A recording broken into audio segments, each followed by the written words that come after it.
Well, there's a nervous wait this morning to see how Australian markets will react to the falls on Wall Street and in Europe. Our reporter Nick Dole is in the Sydney financial hub of Martin Place. Nick.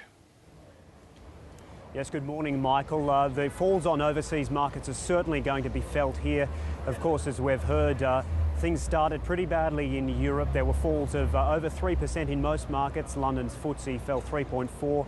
Things were really ugly in the US. The Dow lost 513 points, the worst day of trade since the recession. It wiped out all of the gains of the last year, and people here are feeling nervous. The local share price index 200 is showing that there'll probably be losses of up to 4% today. We'll have to wait and see until those markets do open.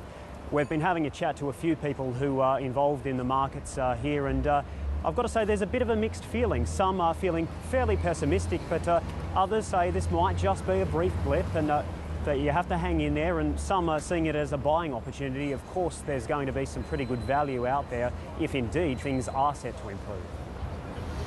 Well, Nick, let's hear from some of the shoppers you've spoken there to in Sydney this morning. Retailers, I'm sorry. I think convenience obviously is probably the main thing, the reason why people are flocking to online. So, it's the security I'm concerned about. Putting my credit card details over the internet still concerns me.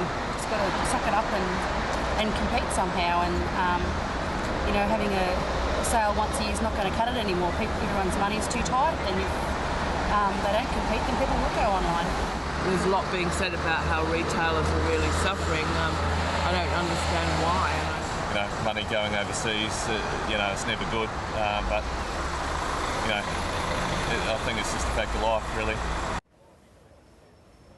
Now, obviously, we were also talking to people about the situation going on in retail, and that's who we just heard from. People there are basically telling retailers that they might need to work a little bit harder. We heard some people telling retailers they need to suck it up and that they prefer to shop online. But of course, we'll be able to put some of these concerns and some of these opinions to Margie Osmond from the Retail Association. She'll be joining News Breakfast in about 20 minutes from now. She will indeed. Nick Dole in Sydney, thank you very much.